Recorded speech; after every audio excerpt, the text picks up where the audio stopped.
Bonjour tout le monde, dans la vidéo qui suit, je vais faire un exemple d'un système d'ordre 2 et dans lequel on va jouer sur les valeurs de l'amortissement qui va faire en sorte que les pôles vont se déplacer du plan gauche et complexe gauche vers le plan complexe droit, et on va voir après par la suite ce que ça donne comme résultat. Okay. Donc ici, rappelons déjà un système d'ordre 2.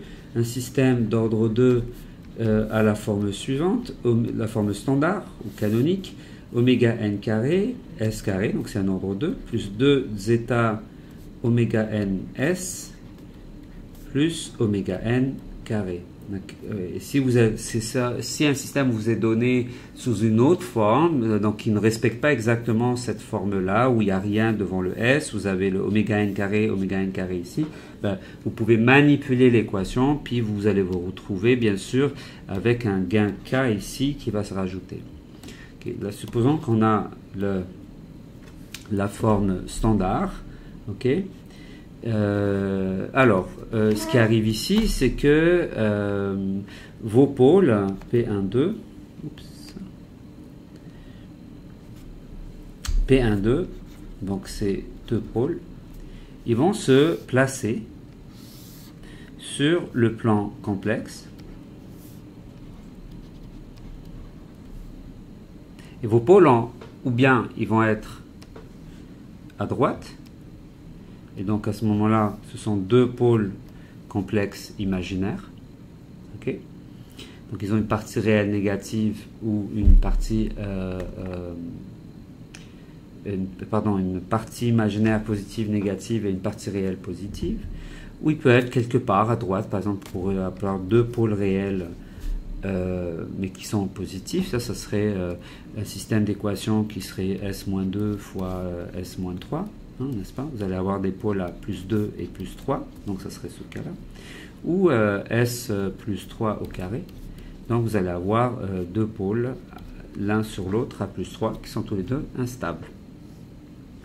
Donc cette région-là, c'est ma région d'instabilité. Par la suite, ben, nous avons la région qu'on aime, qui est cette région-là. Ok. Pour l'instant, j'efface toutes ces affaires-là. Alors, je vais tout faire en vert. J'ai plusieurs cas de figure. Le premier cas, ce sont deux pôles distincts. N'est-ce pas? Ça, c'est pour un zeta supérieur à 1. Un système suramorti. Après ça, vous avez le cas, donc le cas 1.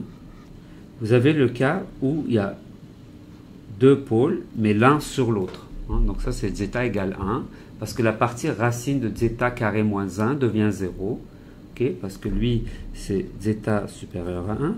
Lui, c'est zeta égale à 1. On appelle ça un amortissement, un système amorti critique. Okay. Ces deux cas de figure-là, la réponse ne va pas avoir d'oscillation. L'un étant plus lent que l'autre. Il est évident que plus vous augmentez l'amortissement, plus lent sera votre système à atteindre les valeurs. Le dernier cas de figure qui est stable, c'est le cas où nous avons deux pôles complexes à partie réelle négative. Donc ça, c'est pour les zeta qui sont entre 0 et 1. Après ça, vous avez le cas oscillatoire où zeta égale 0. Donc vous avez des pôles complètement imaginaires. Ce n'est pas vraiment un cas intéressant à tracer parce que ça donne tout simplement une oscillation. Et ça, c'est la limite de la stabilité que je vais tracer en bleu. Okay. Alors que mathématiquement, ça, ce n'est pas instable, ça reste un comportement que je ne veux pas avoir dans mon système. Je ne veux pas un système qui oscille sans arrêt, finalement. Ok. Donc, je vais essayer de simuler le cas 1, le cas 2, le cas 3 et le cas d'instabilité, okay, où vous avez un zeta négatif. Bah oui, bien sûr, mais ici le zeta est inférieur à 0. Le cas zeta égale 0, bah, c'est tout simplement une oscillation. Ça donne à peu près la même réponse que dans l'ordre 1. Ok, sans plus tarder, allons vers mon code MATLAB. Donc ici, vous avez, j'ai mis k égale 1, donc nous avons une oméga n, je l'ai mis à 5, donc c'est la même fréquence naturelle pour tous les systèmes. Et là, je vais tester pour 4 cas de figure, donc 0, 5, 1, donc le suramorti et le sous-amorti, l'amortissement critique, le suramorti et l'instable. Okay, j'aurais pu rajouter aussi le 0. Donc ici, on a dans mon numérateur un k oméga n carré et dans le dénominateur le s carré plus 2 zeta oméga n s plus oméga n carré. Et on va venir simuler les 3 cas de figure ou les 4 cas de figure où nous avons, on va chercher ces 4 courbes. Donc sans plus tarder, je vais exécuter ce code-là. Donc on voit ici la sous-amortie. Donc ici j'ai un zeta est à 0,5. J'ai une oscillation, j'ai des oscillations avant de venir atteindre mon régime permanent. Ici, j'ai calculé le temps de réponse approximatif, celui qu'on vous donne dans le cours, qui est de à 5%, c'est 3 fois taux. Hein. Puis taux, vous pouvez trouver, c'est 1 sur zeta oméga n. Et ici, c'est la valeur exacte numérique calculée par MATLAB. Vous voyez bien ici que le pôle est à moins 2,5 plus ou moins 4,33i. Après ça, dans ce cas de figure, c'est zeta égale 1. Hein. Donc zeta égale 1, vous êtes en amortissement critique. Le temps de réponse est à 0,95. Et là, je vais comparer ces deux-là. Hein. Et là, ici, vous avez un suramorti. Vous voyez que ce sont quand même des courbes similaires. Mais plus que vous augmentez l'amortissement, ici on est passé de 1 à 2. Là, on a la courbe ici en violet qui est beaucoup plus lente. Donc, vous voyez, ici, on atteint à peu près la valeur de 1 autour de 1, quelque chose secondes. Donc, le temps de réponse, c'est 0,95 de ce temps-là, puis ça donne 0,95.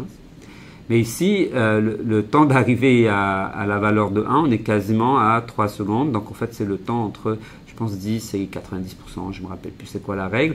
Et ça donne à peu près un temps de réponse de 2,3 secondes. Donc, vous voyez ici, c'est beaucoup plus lent. Quand zeta est égal à 1, on a un pôle à moins 5 et un autre pôle à moins 5. Donc, ils sont superposés. Alors que quand zeta est égal à 2, ici j'ai deux pôles réels distincts, donc un est à moins 19 et un est à moins 1,34. Donc ici vous auriez pu éventuellement même enlever le pôle à moins 19 et faire dominer le système. Vous auriez quelque chose qui ressemblerait à un ordre 1. Pour le dernier cas que j'ai testé, c'est un cas où l'amortissement est négatif, donc zeta égale à moins 0,5. Ici, on a deux pôles à partie réelle positifs, 2,5 plus ou moins 4,33i. Et vous voyez bien que la réponse diverge. Okay, et donc, on a un système instable parce que vous avez une entrée finie pour une sortie infinie.